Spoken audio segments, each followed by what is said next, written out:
I want to welcome everybody to this demonstration. If Naziah Harris was pregnant, why was nobody questioned about seeing her pregnant? Salute to the chat. Salute to all of my moderators. Salute to the replay gang. Let me make a quick announcement and then we'll get started.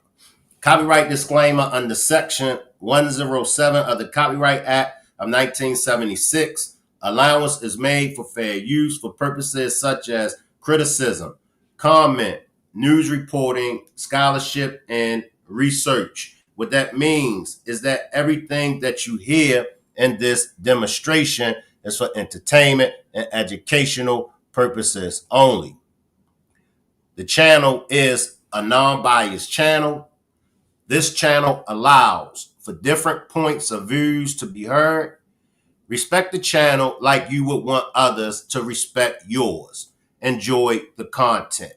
Salute everybody. Now, we backtracking, right?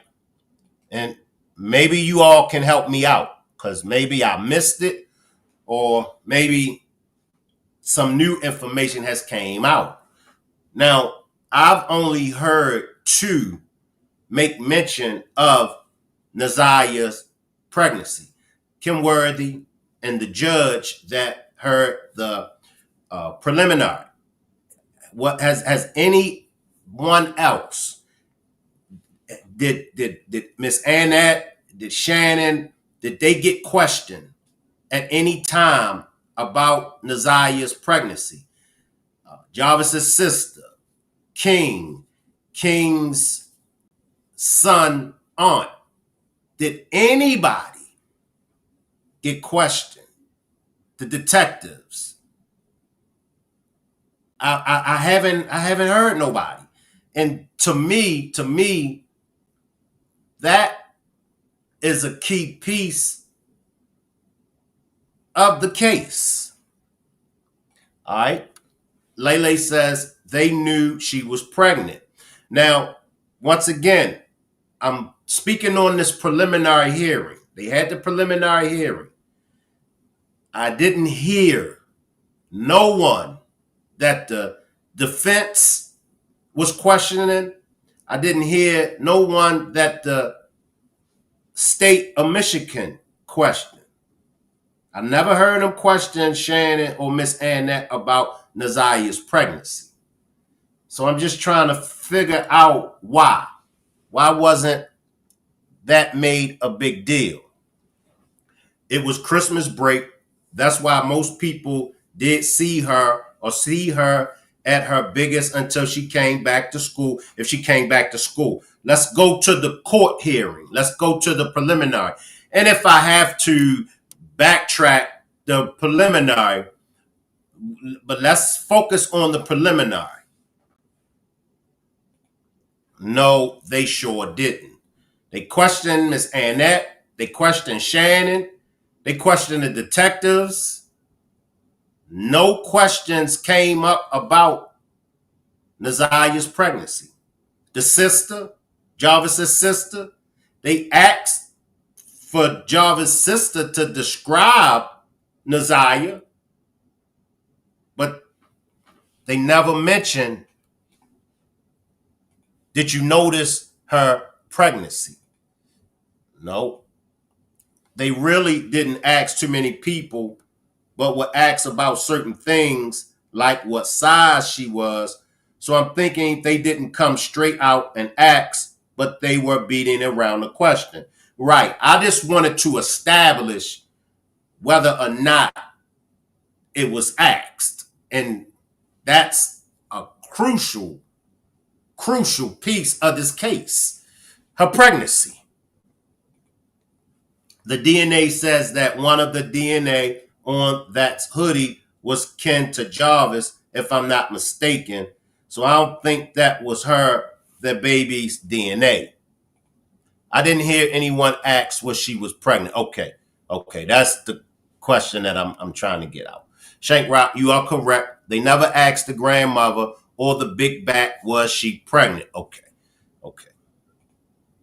They did ask Jarvis in the interrogation as well. Okay, so they did ask Jarvis in the interrogation about the pregnancy. And see, to me, because the interrogation, them interrogating Jarvis was before the preliminary. Why wasn't? And maybe it's just me, just maybe reaching. But let me see. Take a one. I mean, drop a one if you think that at the preliminary that they should have questioned Shannon, Miss Annette, and others about the pregnancy. Drop a one if you think they should have. Drop a two if you like, nah, Shank, no big deal. Because some people might feel as though it wasn't a big deal. I see you, Yachty. I see you, Jacqueline. I see you talk with Prince. Okay, so I see some ones. They asked Jarvis if she looked pregnant or not, and was she wearing big clothes. Okay, I see you, Kenya. I see you, Quita. I see y'all. All right. Okay. I see you, Laconga. Okay. All right. I'm late, but I'm here. Glad that you're here, Kenya. All right, y'all. Let's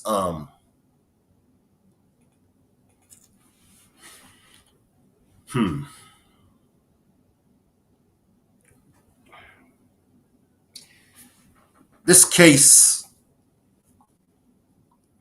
wrecks your brain. You know, it wrecks your brain. It wrecks my brain. I see you, Big M.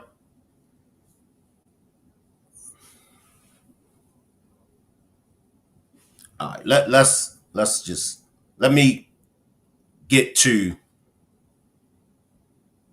this because I don't want to continue to wreck my brain up here, y'all. Appreciate you being a member, Latoya. Let's listen to Kim, y'all.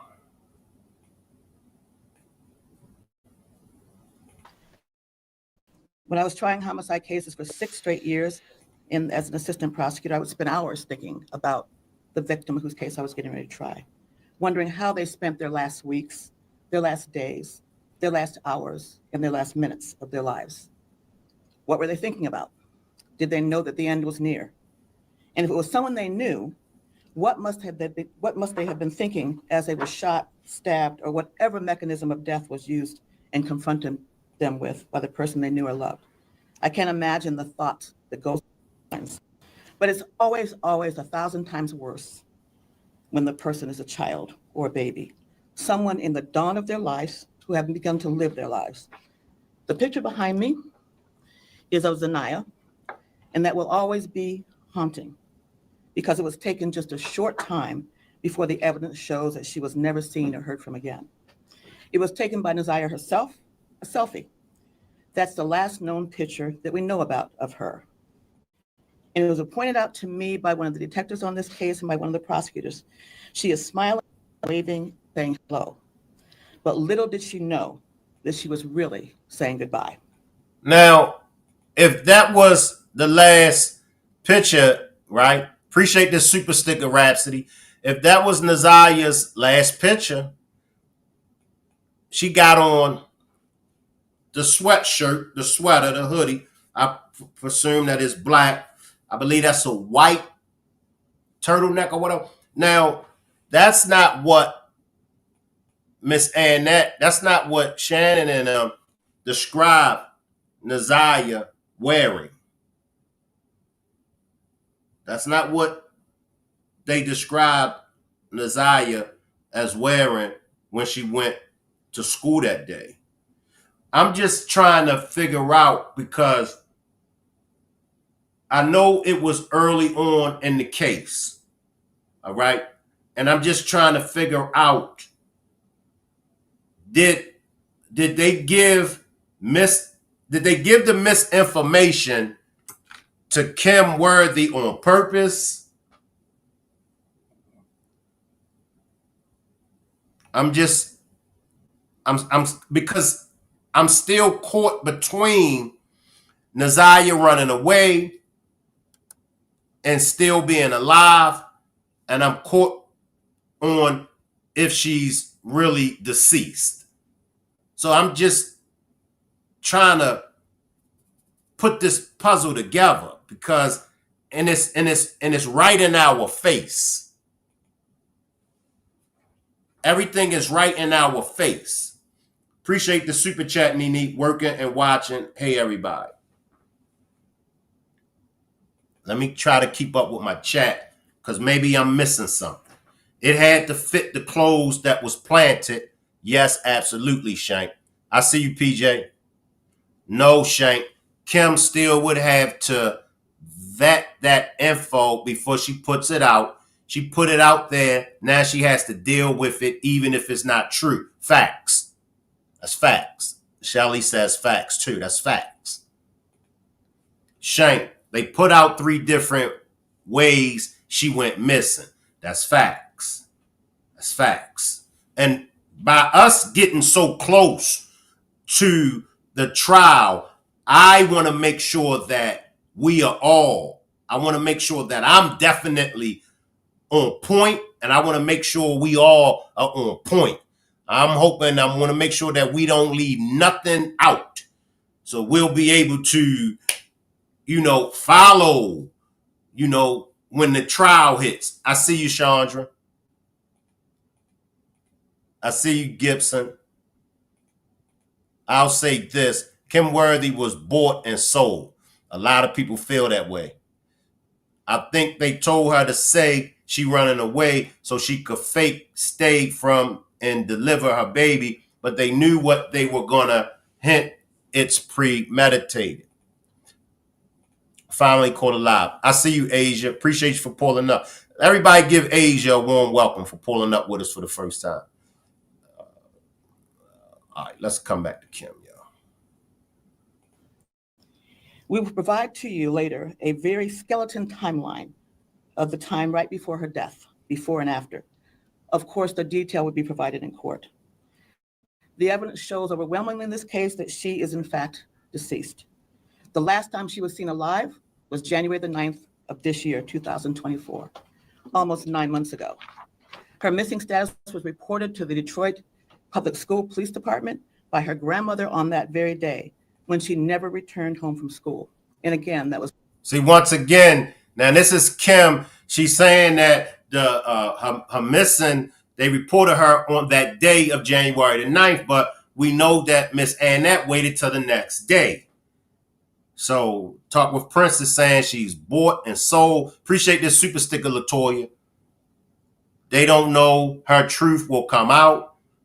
I mean, they just pieced this together and this came out and told us anything. And in my opinion, y'all, her grandmother didn't report her missing the last. In my opinion, they did not expect. And that's why I keep stressing to all of the content creators, do not stop.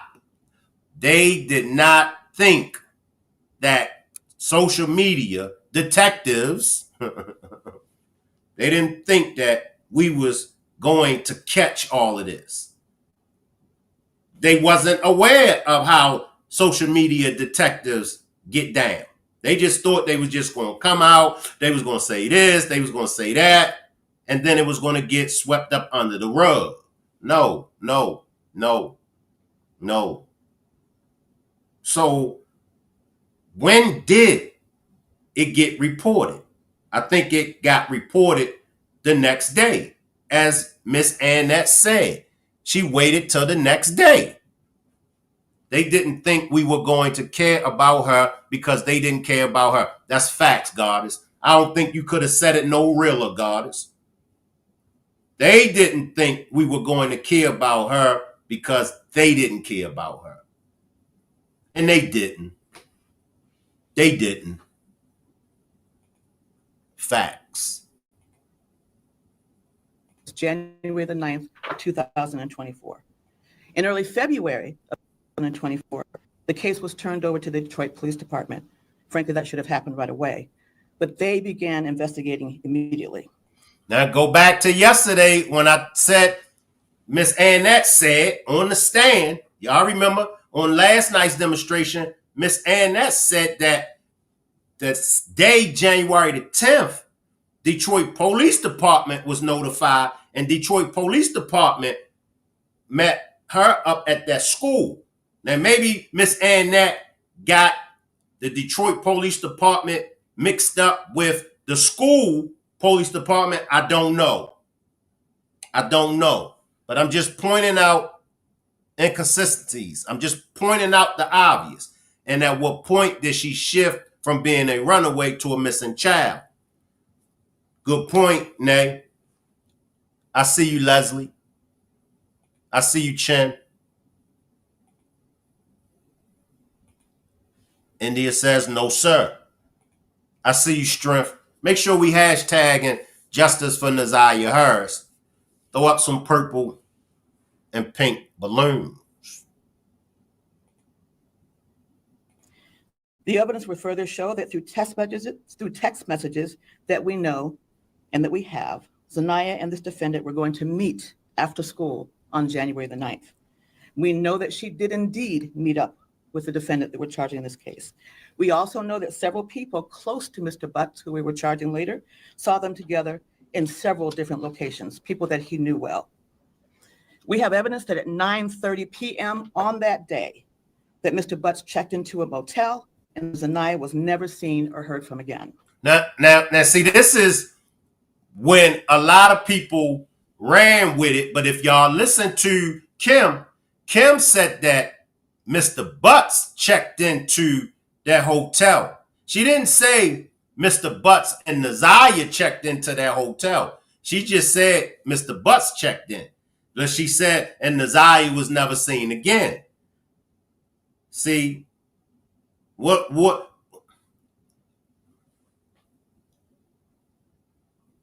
Why mislead us? Why mislead us? We need it to be accurate because they're always coming for us, content creators.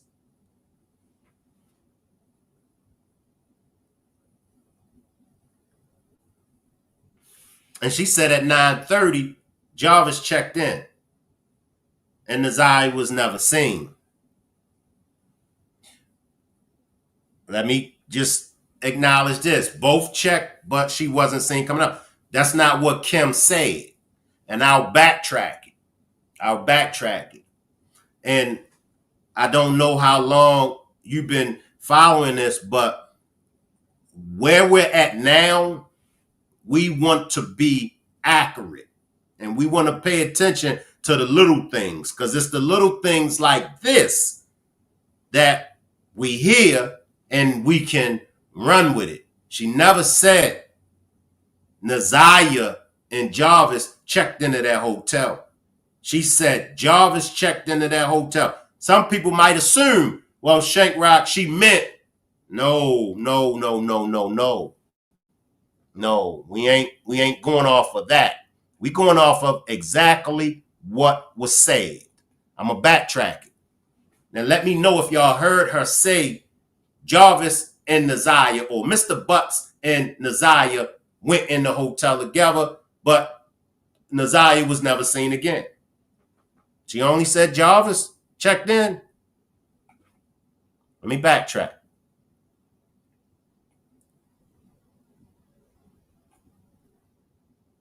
Close to Mr. Butts, who we were charging later, saw them together in several different locations, people that he knew well. We have evidence that at 9:30 p.m. on that day, that Mr. Butts checked into a motel and the Zaniyah was never seen or heard from again. See what I'm saying?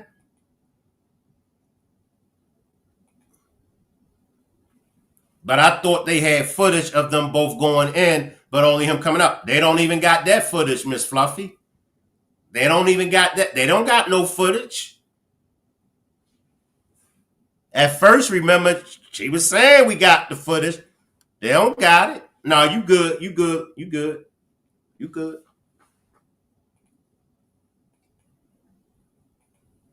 Let me backtrack one more time and keep it moving. Different locations, people that he knew well. We have evidence that at 9:30 p.m. on that day, that Mr. Butts checked into a motel and the Naziah was never seen or heard from again.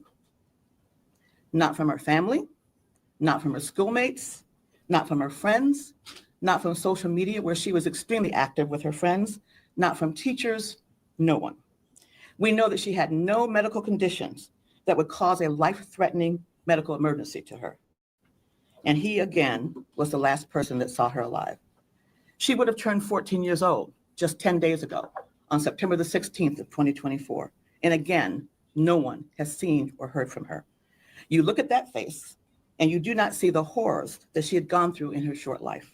The exploitation, the molestations, the sexual abuse, and the pregnancy that she was concealing.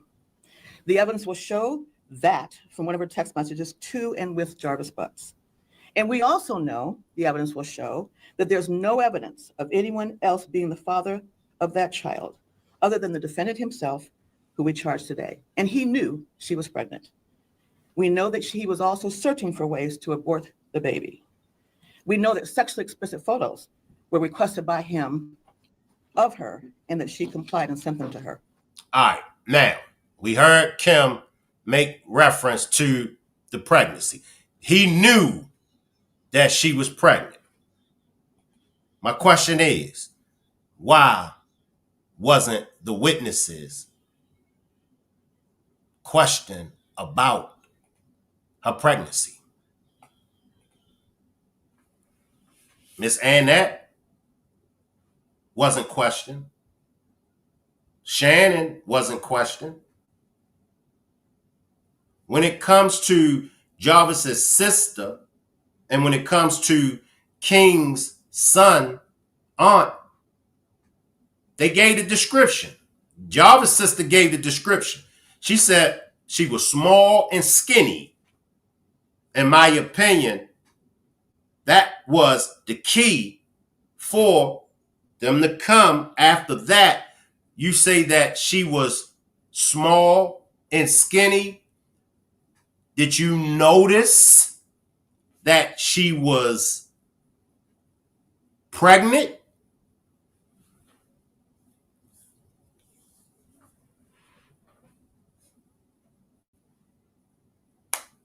That was right there. So I'm asking this question because I'm piecing together a motive. I'm piecing together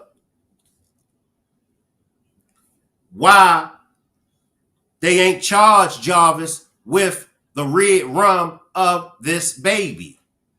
Some say, Shank, they is. They did. They didn't. They didn't.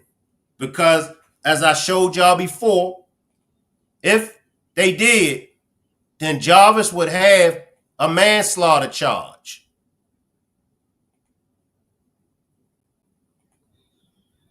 Jarvis will have a manslaughter charge. He's not being charged with manslaughter. In Michigan, the willful killing of a quick unborn child is classified as manslaughter under the Michigan Penal Code, not red rum. So we know that Jarvis, well, Shank, they gonna charge him later on. No. That's not how this works. And I'm gonna tell you why they're not going to wait to charge him later on, because the pregnancy is a major part of this case. The pregnancy. That's a major part of the case. They'd have hit him with manslaughter from the door, but they haven't.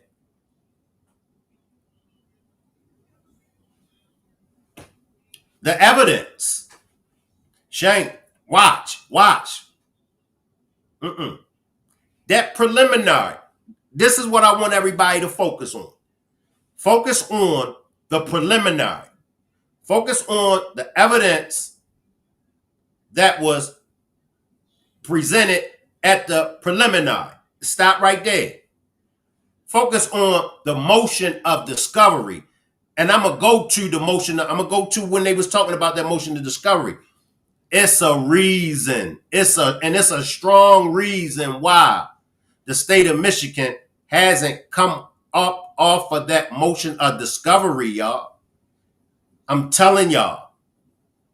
And come time for trial, the state of Michigan, they better have uh, uh, released that motion of discovery. Because if they didn't release that motion of discovery to Jarvis defense team at the time that they were supposed to release that motion of discovery, Jarvis walks.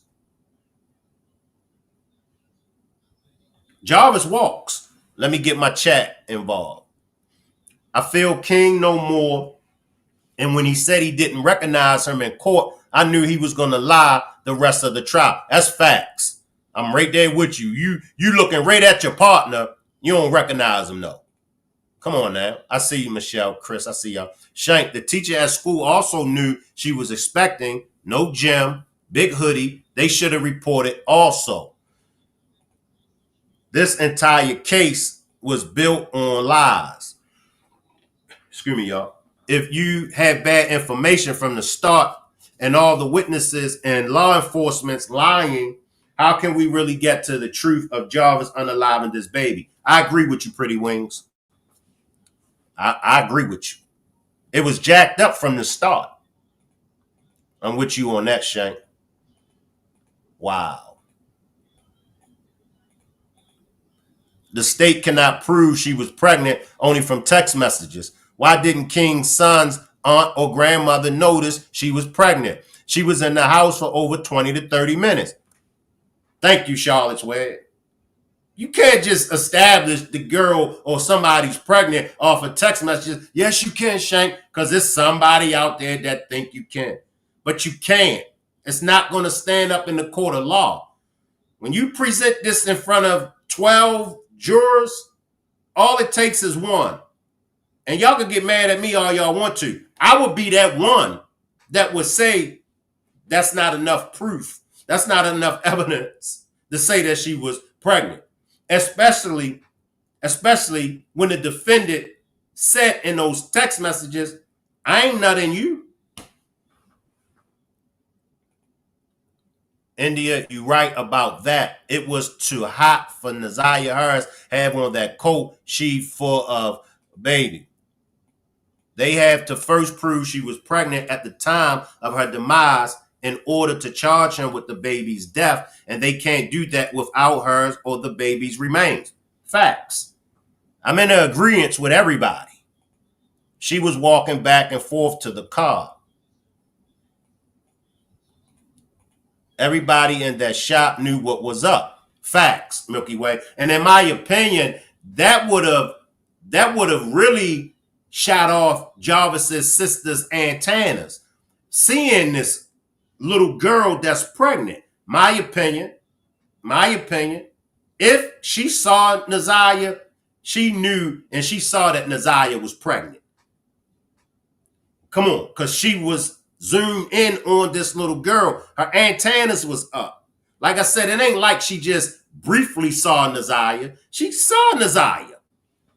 So she could definitely know whether or not she was pregnant. Why was the clothes different? Facts, Bren.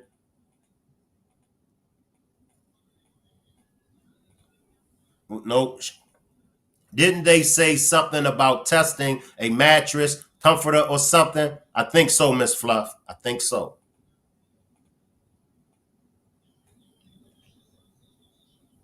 I don't know, Shank. They have both of those charges for premeditated homicide on his record for two different dates, meaning allegedly they could have found one body and then the other. That's true, Goddess. That's true. That's true. And that's why we chopping it up, y'all. So we all can be on point. Appreciate the super sticker, Timer.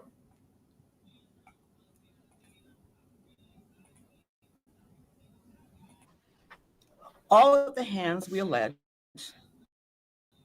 the man we are charging with her death, and also her long-term sexual abuse. In our warrant review process that Matt and Tina and others put together, excellent. work on that. Video of 111 gigabytes. Witnesses and witness statements, body-worn camera, and let me not forget, it was Tina and Matt's memo, but the work of the Detroit Police Department. Anyway, we reviewed 111 gigabytes of video, witnesses and witness statements, body-worn camera footage, surveillance video, police reports, documents, 19 gigabytes, medical records, search warrant returns, phone extractions, which came to 506 gigabytes. Today, we are charging Jarvis Butts with 1 count of first-degree premeditated murder, 1 count of criminal sexual conduct in the second degree, and 1 count of child sexually abusive material. Once again, that she said we're charging Mr. Butts with one. Let me backtrack it again. Maybe I'm missing something, but I've never heard him mention anything about 2 charges, 2 counts of unaliving. But let's backtrack because I may have missed something. 19 gigabytes, medical records, search warrant returns, phone extractions, which came to 506 gigabytes. Today, we are charging Jarvis Butts with 1 count of first-degree premeditated murder, 1 count of criminal sexual conduct in the second degree, and 1 count of child sexually abusive material. They only charge Jarvis with 1 count. Now, either Naziah Harris had the baby and Jarvis unalived her, but didn't unalive the baby, and that's why he only got hit with the red rum on Naziah. Because even the judge said that he tried to perform a back of alley mechanic, but it went left. So it got to be two people. During this time in September, they only had 1 charge for premeditated red rum. And then in November, they added another one. Me either, Shank. I'm with you when you right. So, okay, let me backtrack, y'all. And so can anybody send me something from November that Jarvis is charged with 2 counts of premeditated M? Send it to me on Instagram. Because maybe I missed it. Goddess or anybody can, and is it anybody else in the chat that knows that Jarvis was charged with 2 counts of the red rum in November? Because I didn't see that. Me either, Shank. 1 count. I hope to get all them gigabytes in time for court. They was held up last court case for the 16th. Okay, so in January. All right, let me come down. All right, that could maybe why. Jarvis' sister knew that baby was pregnant and she didn't want her brother to go down for that one. Honestly, I need everyone that played a part before and or after to be charged, and that Shannon Marquita need to be charged for knowing about Naziah's S.A. I was Jarvis. And also, is it any other content creators that y'all may have heard? And y'all can say their name. I don't mind. Is it any other content creators that you have heard mention 2 counts? I mean, January, my bad. First charge November and then second in January.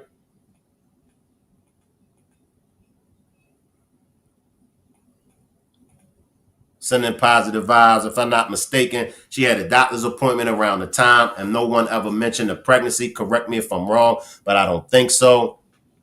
Typo, I wish Jarvis Butts was in a different state. He needs the needle. That's not true. He was charged with 1 red rum, but other charges added for SA. And that's what I thought. Okay, Erica says I seen 2 counts. All right, let's do some backtracking. Where did y'all hear it at? And I'm sure other content creators would have mentioned it, but Erica says I seen 2 counts. I believe it was only 1. I've only heard 1 count, but I could be wrong. Let's backtrack, y'all, and let's see.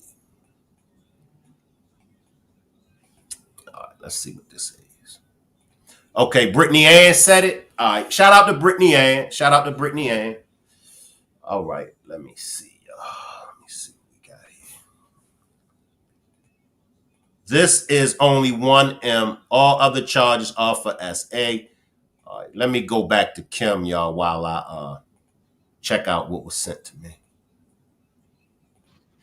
Today, we are also charging Mr. Butts with more counts of criminal sexual conduct on 2 more girls, yes, girls, on 2 other separate cases. The girls in question now are 20 and 11 respectively today, but both were under the age of 13 years old at the time the offenses occurred that we're charging. We are charging that one victim who is now 20 years old, that from April of 2012 to April of 2014, it's alleged that defendant Buck sexually assaulted the victim at a residence in Detroit. Further facts and evidence on that matter will be placed on the record at the preliminary examination. In that case, we charge Mr. Buck with criminal sexual conduct, 1 count in the first degree, person under 13, defendant 17 or older. In that case, we are also charging Mr. Butts with 3 counts of criminal sexual conduct in the second degree, person under 13, defendant 17 years or older. In the second criminal sexual conduct case, well, I guess the third that we're charging today, we are alleging that the victim, who is now 13 years old, that from July 2015 through July 2017, we're alleging that he sexually assaulted residents in Detroit. And again, further facts and evidence will be developed at the preliminary examination. All right, let me see if I could put it up here. All right, let's see, y'all. I can't really see it. Shit. I know y'all can't see it.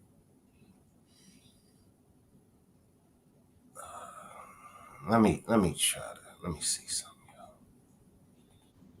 Defendant Butts have been charged with, in that case, 1 count of criminal sexual conduct in the second degree.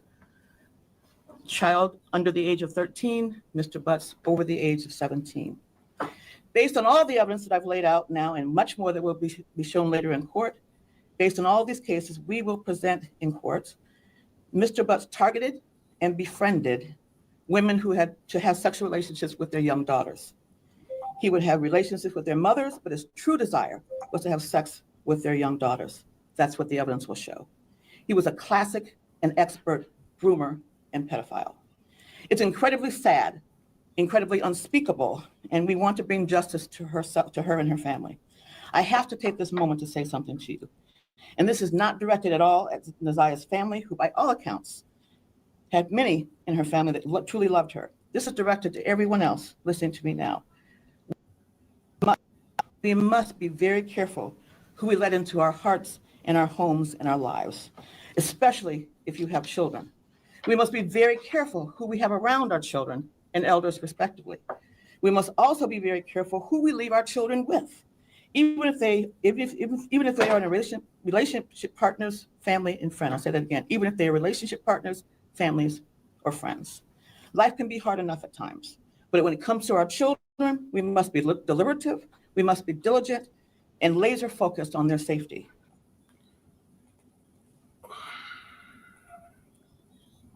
Let me come to the chat, y'all. It's straining my eyes. Give me a second, though. Let me see what my chat's saying. My question is, why would Jarvis try a procedure to get rid of a baby when Shannon works in the medical field? Facts. Facts. I see you, Miss Groovy. I never heard that, but the news got it wrong, just like CPS, DPS, DPD. That's facts, Charlotte's Web. That's facts. Give me 1 second, y'all. So it says, let me see.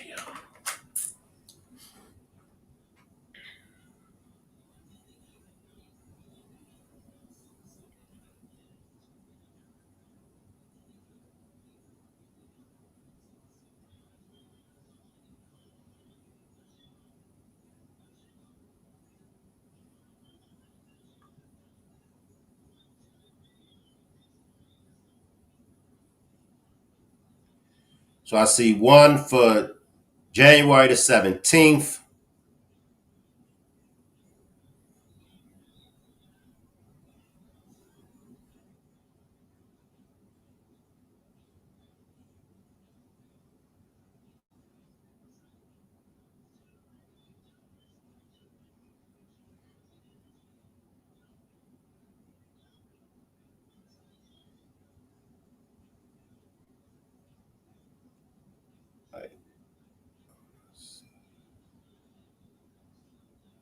So the same, give me 1 second, y'all.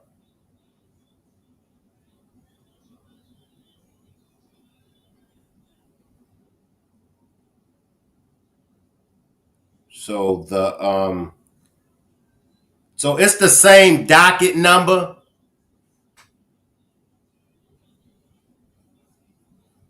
So, and I don't want to step on nobody toes, because y'all know how YouTube is.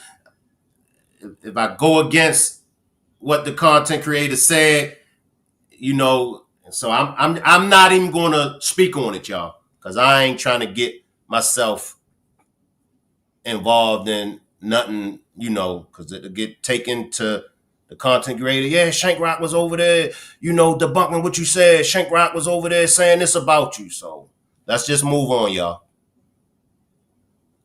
I will say, if y'all would like to check out Brittany Ann's demonstration, y'all go check out Brittany Ann's demonstration, and y'all can determine what y'all want to out of her demonstration, y'all. But it's the same docket. So they're referring to the same charge. Let me backtrack, y'all.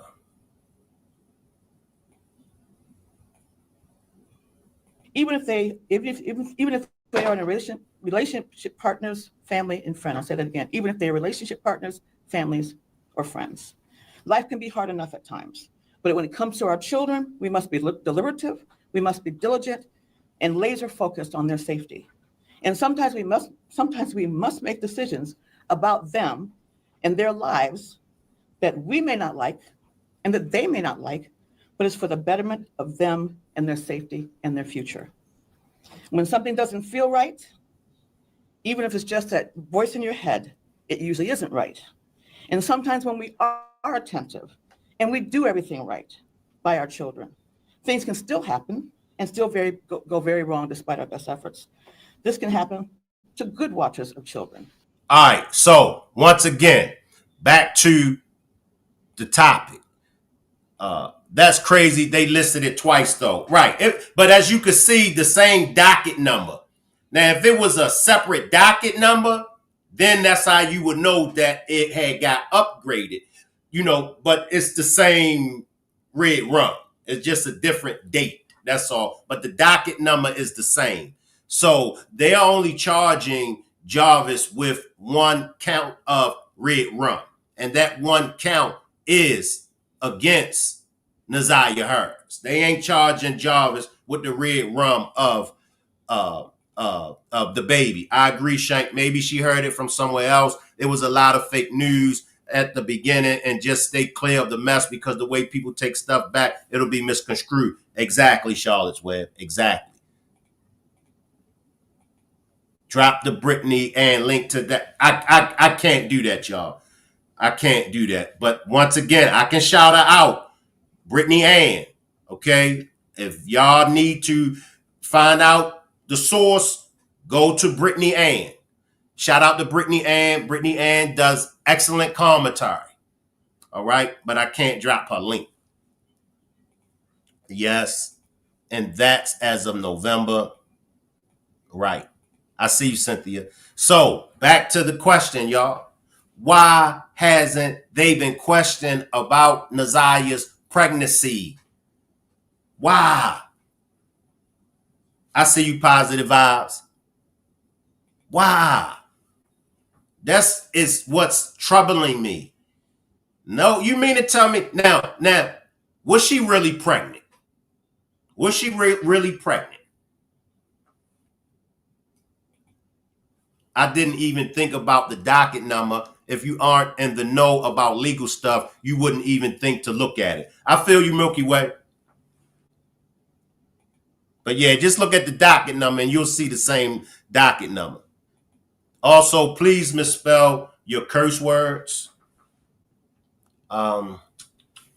Let's go to, give me a second, y'all. We're going to come from Kim Worthy for a second. Excuse me.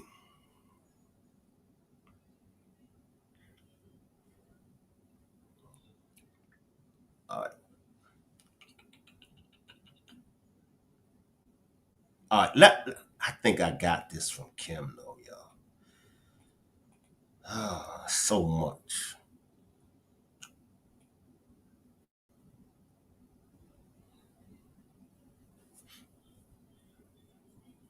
All right. Let's see the judge, y'all. And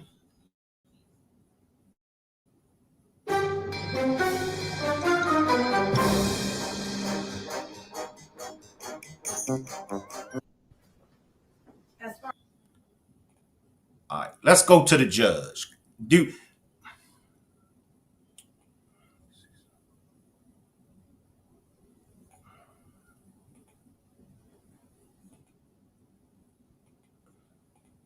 Shank, do you think they're not charging for red rum a baby because they haven't found Naziah's body? In my opinion, yes. And that's just my opinion. Because you can't go off of the text messages. Nobody, how do you can't for sure say no medical records. You can't say that for sure Naziah was pregnant. So in my opinion, I think that that's why they haven't charged him with the red rum of Naziah's child. I see you, Lucky. I see you, Lucky. Shank, do you think Jarvis' so-called brother telling the half truth? He said Naziah was pregnant and told Shannon she went off. I believe Jarvis's brother. I believe Jarvis's brother. I don't think they really know if she was pregnant. I'm with you, Lois. I don't really think they know for sure. I looked at the docket number a while ago, but it's just something I heard that made me still think about it. It's okay, Goddess. It's okay. I mean, it's okay. It's okay. That's why we're here, to chop it up. And that's why I always get you all's opinions. And that's why I always say, please, y'all help me out, because we're all unsure of a lot of things. None of us knows all the answers. So that's why we taking these deep dives. And that's why we keep backtracking to come across things that we missed. At this point, we don't know if she was pregnant or not, but in her pictures, she does look like she's pregnant in her videos. She look a little heavy. She do. She do.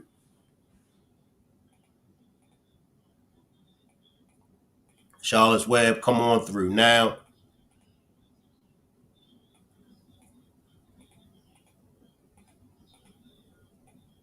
I'm way behind in the comments, y'all. I'm going to try to catch it up after we go to the judge. They're not going to ask that, because if the witnesses say no, that dispels their narrative that his motive for red rumming her was to hide the pregnancy. Bingo. Bingo. And we just, and I don't know why some people get mad at us when we talk about Jarvis didn't have a motive. Look, 95% of us that's following this case, 95% of us feel like Jarvis did not want to unalive Naziah.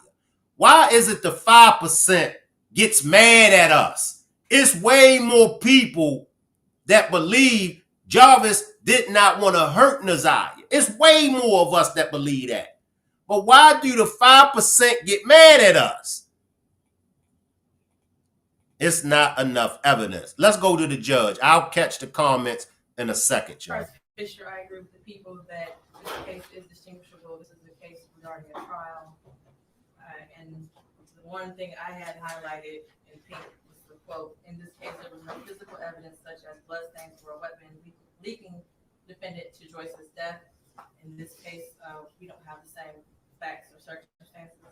I do agree, this is a circumstantial case, and circumstantial evidence is sufficient for a bind over and even conviction. Today is January 9th, 2025, exactly 1 year, from the day Naziah Harris disappeared. Before I get into the charges, and the main charge of premeditated first-degree murder, I have to speak on Naziah Harris and the community who failed her. And I'm only presented with certain evidence. I don't know the whole story. The attorneys know more than me, the family knows more than me, but from what I have heard over the last 4 days and 5 days total, is that several people failed her. I don't know where her mother is. I don't know anything other than that she was forced to live in a home where she was not protected or given the adequate attention and love. I don't know where her father is. I don't have any mention of him in her life, no presence. Two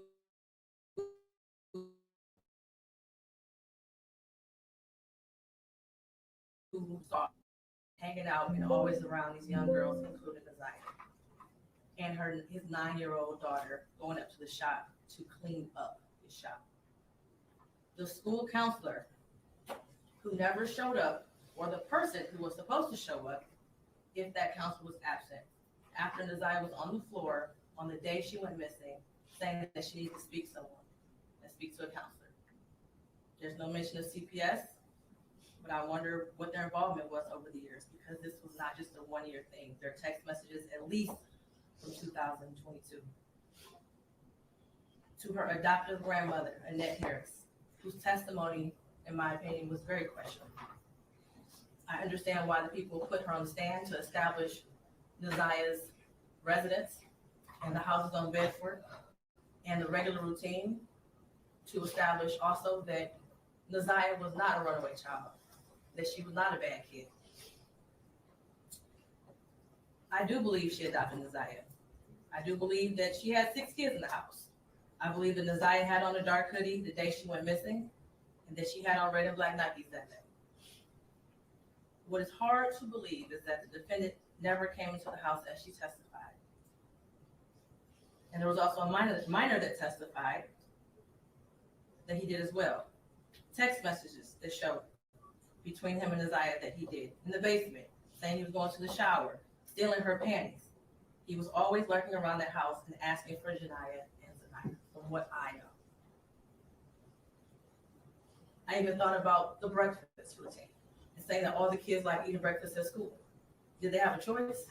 I don't know. But to always send those girls up there to clean up the shop raises questions. And how were there 2 women in that house who have birthed children themselves who did not notice that Naziah was pregnant, and I believe she was, and not having her period anymore? But then after hearing text messages today, begging Jarvis for pads as if she didn't have anyone else to give them for her. And what stood out the most was when Annette Harris stood on the stand, and she learned around 6 p.m. that Naziah did not come home from school, and said she looked around for her and decided to wait until the next morning to call the police. Without a tear, without emotion, or any expression of being devastated. And to her Aunt Shannon, who also showed no emotion, expression of being devastated from Naziah going missing. She stated that she had friends help look for Naziah, but was directed to just wait until the morning to call the police. A grown woman who likely suspected something strange going on didn't feel the need to call the police either. They were both able to go to sleep at night without hearing from Naziah or having any indication that she was coming home at night. And of course, the defendant, who I will get to in a minute. I don't know who else failed Naziah, but the community did. As far as the people establishing probable cause, I will focus on count 1, as it's been stated that there is no contention with counts 2 and 3. In count 3, I will amend based off of the motion and the testimony I heard that Naziah was 12 and not 13 at the time that Jarvis Butts had sexual intercourse with her. The prosecution is correct. You do not have to have a body to establish first-degree premeditated murder. It would have been a much shorter exam had her body been found, but this is where we are.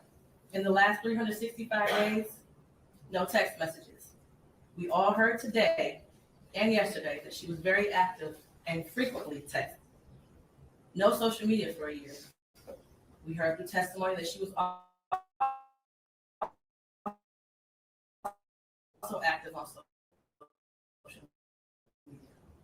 No phone by anyone. She never came back to school.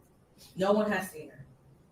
Medical records dated from July 2014 to October 2023 indicated that she had no life-threatening medical issues that would lead to a natural cause of death. The black hoodie found in the area of 7 Mile and Bird with her DNA and blood on it. The holes in the hoodie consistent with some sort of struggle, violence, or weapon being used.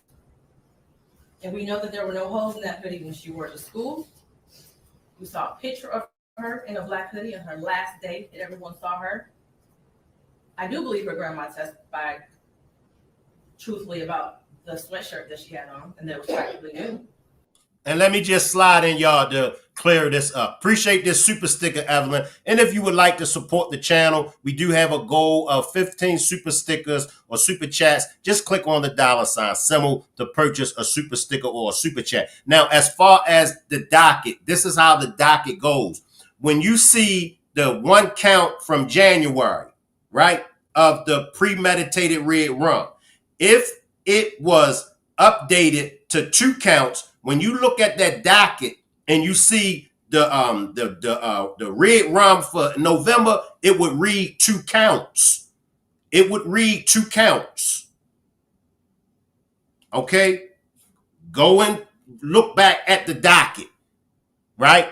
It's going to say 1 count of red rum for January. Now, if they updated it for November, it would be 2 counts. But notice, when it gets to November, it's still 1 count.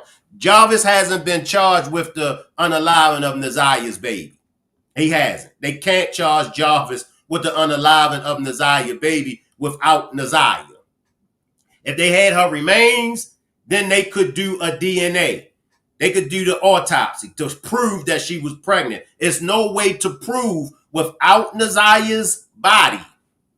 It's no way that they can prove that she was pregnant. Text messages is not scientific. You can't rely off text messages. She could have lied. Females lie all the time about being pregnant.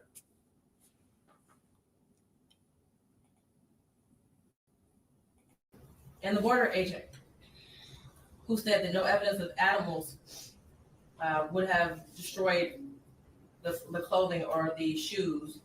Let me say as far as evidence, y'all. Evidence. Appreciate this super sticker to the point.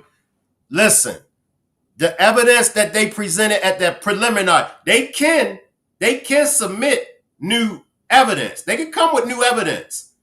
But trust me, from what we've been seeing, and I know what somebody gonna say, but Shank, we don't know everything that they got. Man, listen to me, y'all. And I'm gonna say this as humble as I could say it. They ain't got shit on Jarvis when it comes to the red rum of Naziah. They ain't got shit to prove that Naziah was pregnant by Jarvis. They don't got a body. They don't got a body. But Shank, they got... Stop it with the Shanks. Seriously, y'all. I get it all the time on the replay game. Go to my replay game. I ain't talking about y'all in my chat. I'm talking about those that come for me on the replay game. Always disputing what I'm saying. They don't got Naziah's body. Trust me. But Shank, they gonna wait till come trial. All right, we gonna wait. We gonna wait and see. Medical records. It's a jacked up case. It's been jacked up from the very beginning. And the reason why it's jacked up is because whoever is responsible, whoever is behind Naziah's potential running away or Naziah's death, they knew what they was doing. Whoever it is, whatever happened to Naziah, whoever's behind it knew what they were doing. Now, the $1 million question is, will they get caught?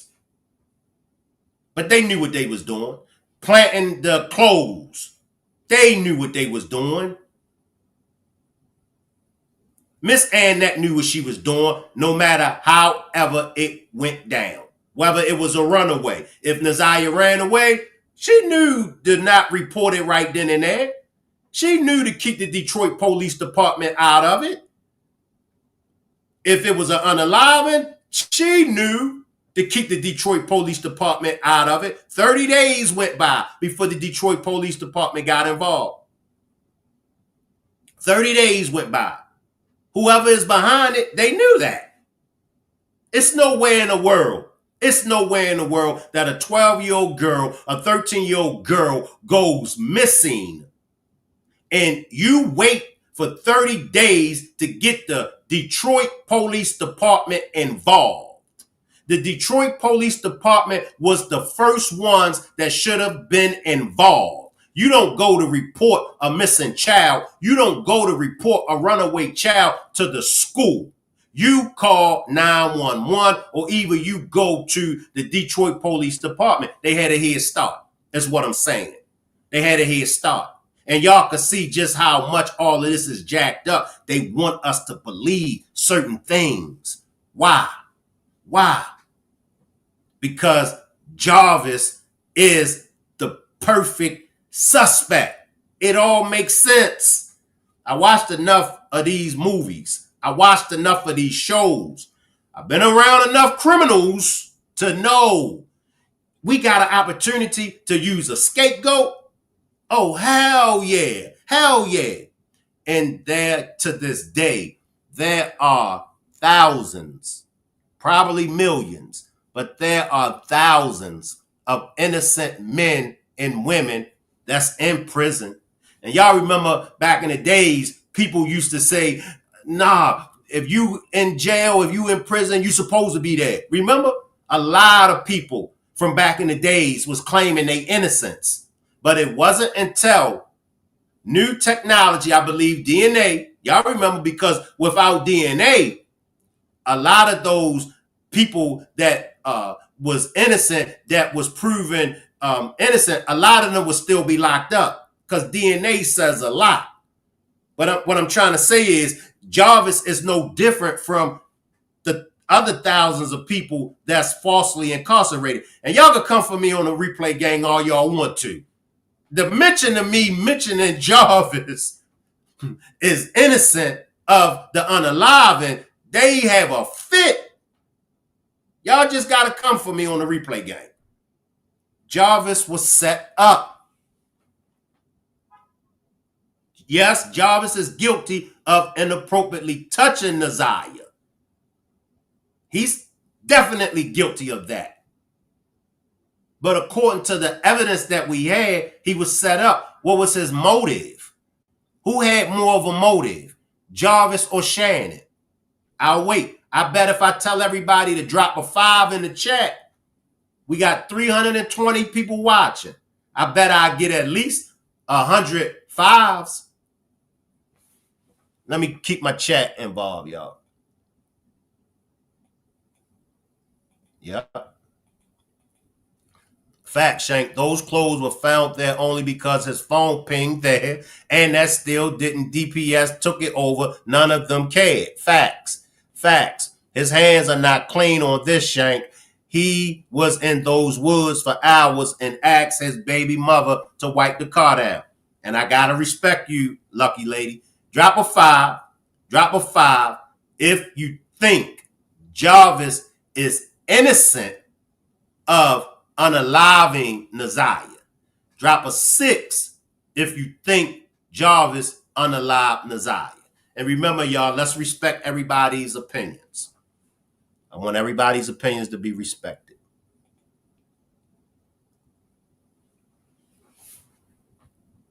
I see 1 6.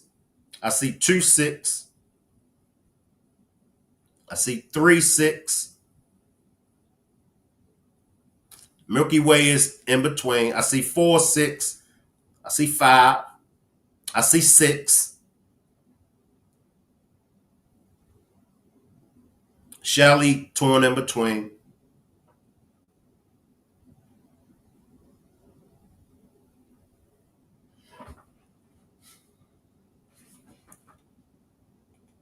Shannon was involved too because she had that tablet. So that means Naziah came home at some point. Now let's focus in on Shannon and Jarvis, okay?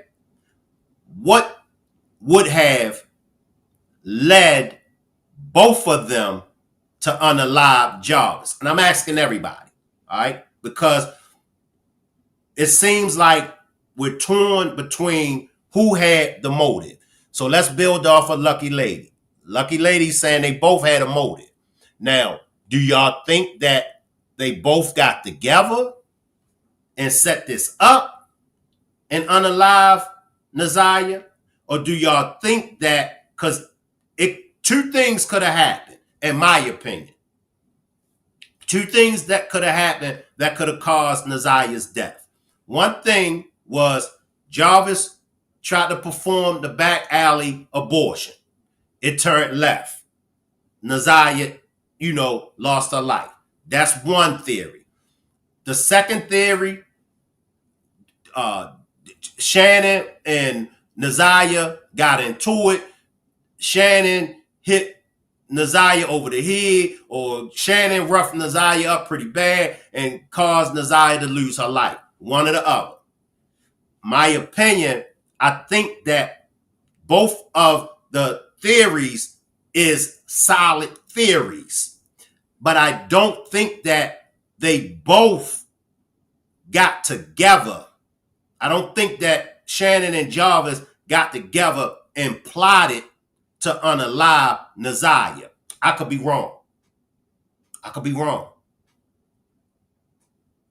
So, y'all help me out in the chat. Point blank, Shank. I think Shannon talked to him. I think Shannon talked him into everything for Shannon bitterness. I think Shannon did something to her and made Jarvis help her cover it up after the fact. A lot of people think that. I think Jarvis had her thinking he was going to get her out of there that day, but at the shop, Shannon then showed up and it went from there. Shannon took her out from anger and he got rid of her. I can believe that. I see you, T. Both theories are possible, though. Both one after the other. Jarvis just needs to tell the truth. Otherwise, he's going down for it all because his movements show he was involved somehow. I can agree with that. He didn't want her gone, though, in my opinion.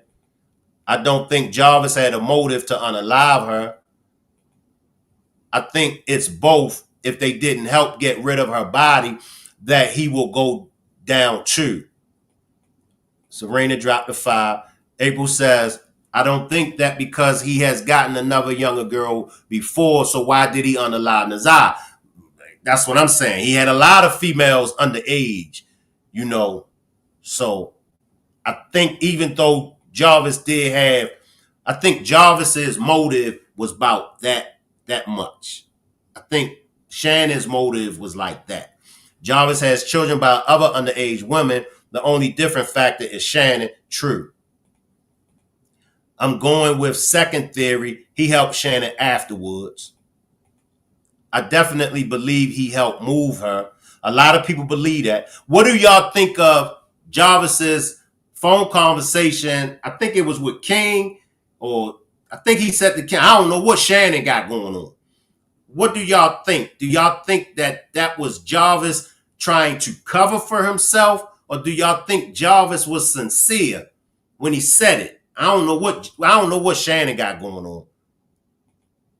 Facts. I think that her and Shannon got into it, but I also think things went too far. I don't think Jarvis red rum her. I think Shannon did and then threatened Jarvis if he didn't help hide the body. I feel the same. Shannon, because how would she explain to her kids that Naziah has a baby by their daddy? Wow, that's an excellent way of looking at it, Dana. On the other spectrum, Jarvis feeling comfortable to talk on the phone to wipe down the car and don't drive could be a lie. You never know because they are so manipulative and be doing it. That's true, Shay. That's true. I agree, Shank. I believe it was an accident. Jarvis cleaned it up. Yes. She was doing everything he wanted. No need for him to get rid of her. Did we ever hear the 30-minute convo King had with Jarvis the next day? He said he spoke to him the day he didn't show up to work, I believe. I think so, Grisky, but we can go to that on part 2. Make sure y'all pull up on the backup channel at 10:30. What we don't cover on this demonstration, we'll catch it at 10:30 on part 2 on the backup channel. I'm with you, Shank, but it was Annette whom I think covered up for Shannon. Kern, he helped get rid of the body, but Shannon lost her cool. Shannon hit her on the head with something. I think he was generally trying to find out what she had going on. He's a narcissist. He was telling the truth. It could have been sincere. He may not have known about the missing plot line. You don't know because Jarvis is so entitled. Did Shannon get out the slammer? I ain't checked, TT. Do anybody have any information whether or not Shannon got out of the slammer? I promise y'all on part 2, I'll give y'all an update. I promise y'all. That'll be the first thing I check on, whether or not Shannon got out. Because the evidence is all over the place and because the police department picked up the case so late, a lot was lost. It's given cover up. That's facts. That's facts to the point. I think it was genuine. Why explain to the kids the baby they already knew? True. Let's come back to the judge for a few, y'all. Let me backtrack the judge. Remember, y'all, subscribe to the backup channel, and I'll see everybody at 10:30 for part 2. Truthfully about the sweatshirt that she had on and that was practically new. And the border agent who said that no evidence of animals would have destroyed. Let me backtrack, y'all. No holes in that hoodie when she wore it to school. We saw a picture of her in a black hoodie on her last day that everyone saw her. I do believe her grandma testified truthfully about the sweatshirt that she had on and that was practically new. And the border agent who said that no evidence of animals would have destroyed the clothing or the shoes to possibly lead to animals tearing up that hoodie. The clear glasses found in the blue Nissan the day after she went missing. The behavior of the defendant when he snatched those glasses. They looked exactly like the glasses she had on in her last picture, according to the witness. The shoes that her brother described as the same shoes that were found also in the area of 7 Mile and Bird near the hoodie. While this is still probable cause, the evidence all points to Jarvis Butts.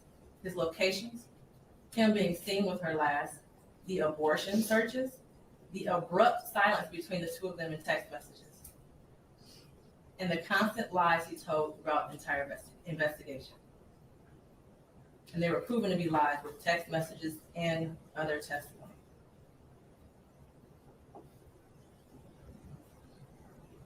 We may never know what happened, but from what I heard today and over the last 4 or 5 days, it appears he intended to perform what he thought was a do-it-yourself abortion on Naziah, then went south, and instead of seeking medical attention for her, he intentionally killed her and tried his best to cover it up. As much as I want her to be alive today, there is at least probable cause to show and believe that she's dead and that she was murdered by Jarvis Butts. Mr. Butts, stand up.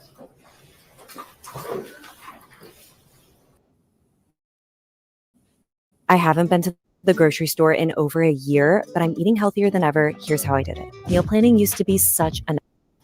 You've been sitting over there for 4 days with your head down, getting between and behind your attorneys with your mask on and taking vigorous notes. I want you to pay attention and listen to everything I have to say.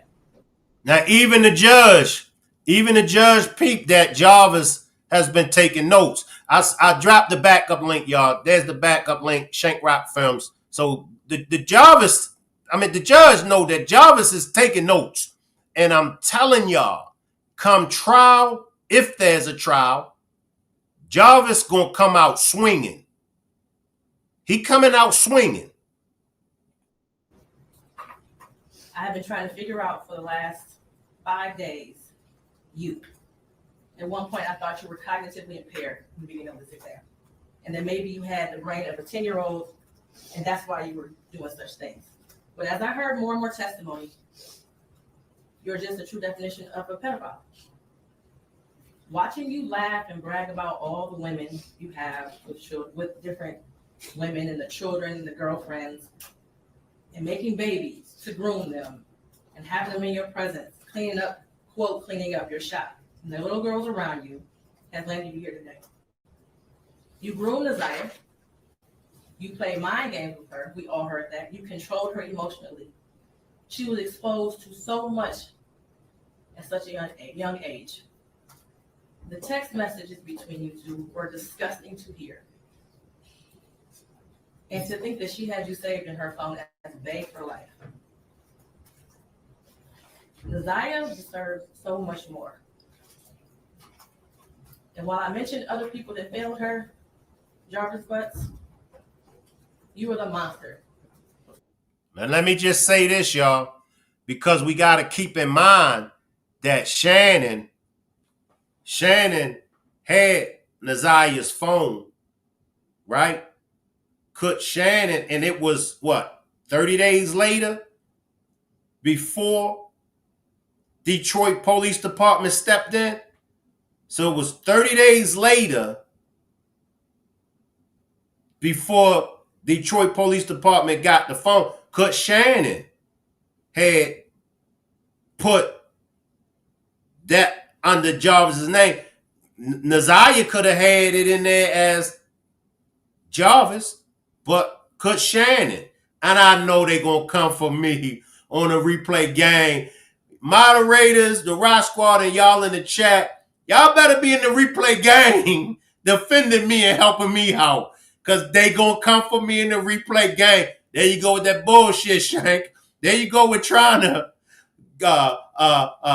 prove that Jarvis was innocent. But, I mean, honestly, could Shannon had put, and I'm not saying, replay gang, I'm not saying that she did. Give me a break, replay gang, please. But could Shannon had put, because she had enough time, could Shannon had put that under Jarvis's phone number, bae for life?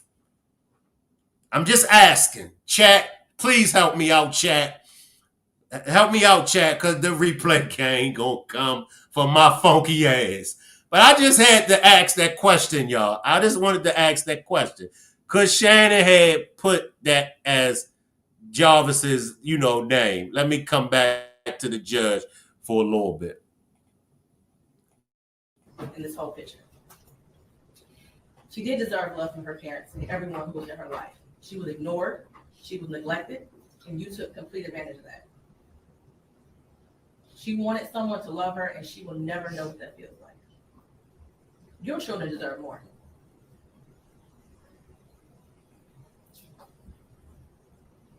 As much as defense counsel has raised issues on count 1, all that has done is raise the question of fact for the trier of fact, which means that this will be for a jury or judge to hear at Third Circuit. I pray for the healing of all the victims and the young girls and possibly boys who have come into contact with you.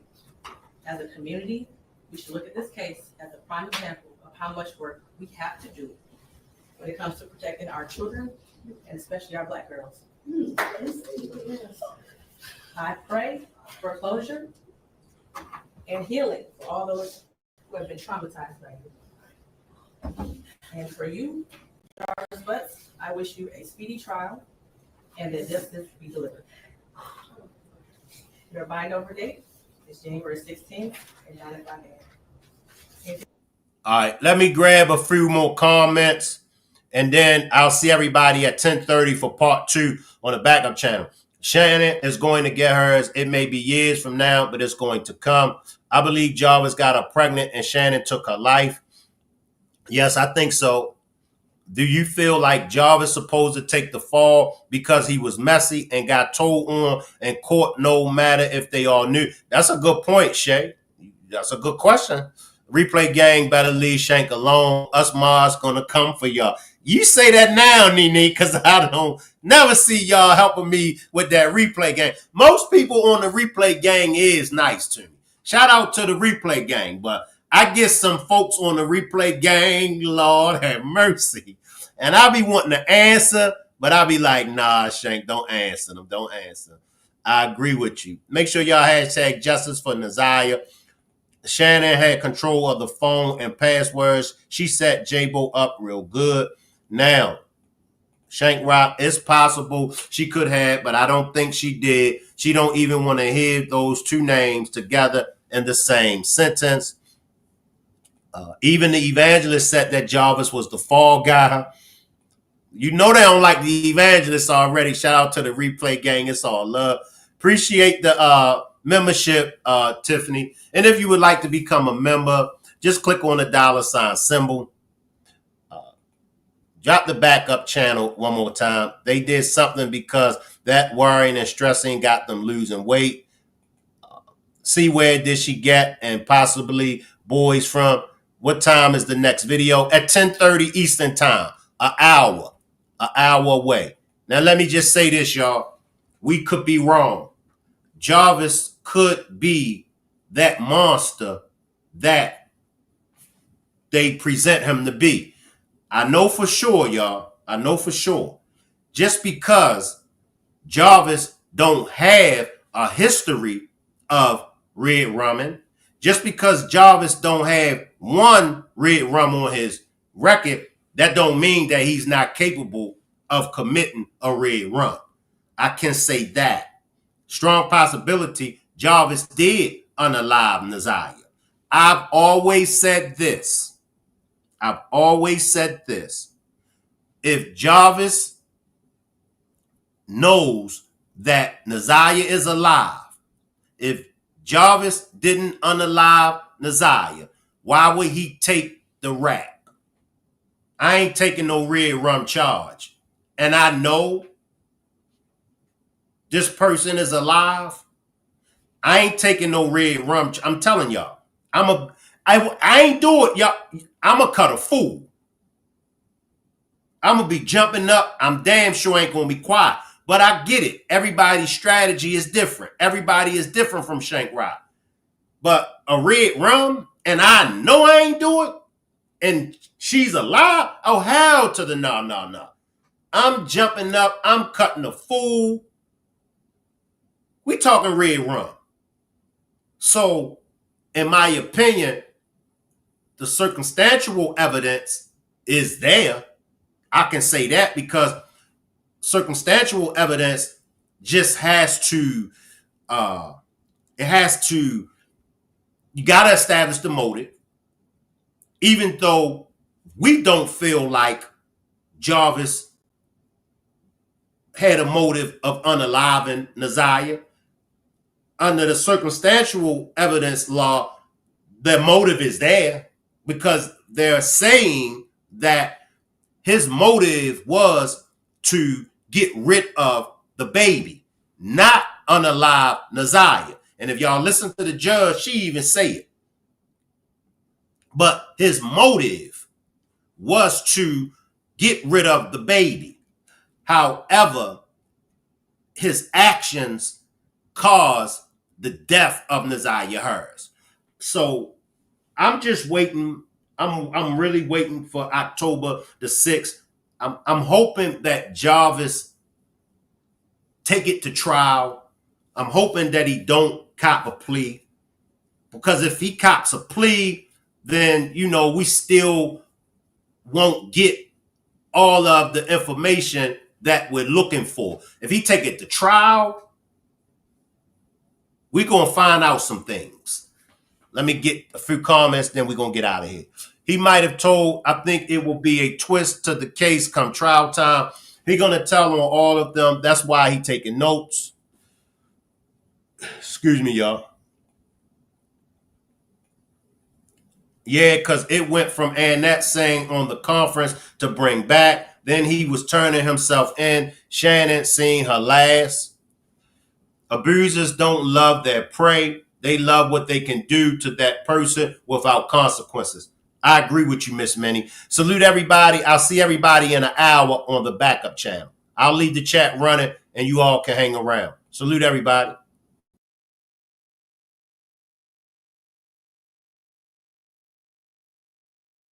Naziah and went south, and instead of seeking medical attention for her, he intentionally killed her and tried his best to cover it up. As much as I want her to be alive today, there is at least probable cause to show and believe that she is dead and she was murdered by Jarvis Butts. Mr. Butts, stand up. You've been sitting over there for 4 days with your head down, hidden between and behind your attorney with your mask on and taking vigorous notes. I want you to pay attention and listen to everything I have to say. I have been trying to figure out for the last 5 days, you. At one point, I thought you were cognitively impaired in the beginning of this exam. And then maybe you had the brain of a 10-year-old, and that's why you were doing such things. But as I heard more and more testimony, you're just a true definition of a pedophile. Watching you laugh and brag about all the women you have with children, with different women and the children and the girlfriends, and making babies to groom them and having them in your presence, cleaning up, quote, cleaning up your shop. And the little girls around you have landed you here today. You groomed Naziah. You played mind games with her. We all heard that. You controlled her emotionally. She was exposed to so much at such a young age. The text messages between you two were disgusting to hear. And to think that she had you saved in her phone as a babe for life. Naziah deserves so much more. And while I mentioned other people that failed her, Jarvis Butts, you were the monster in this whole picture. She did deserve love from her parents and everyone who was in her life. She was ignored, she was neglected, and you took complete advantage of that. She wanted someone to love her, and she will never know what that feels like. Your children deserve more.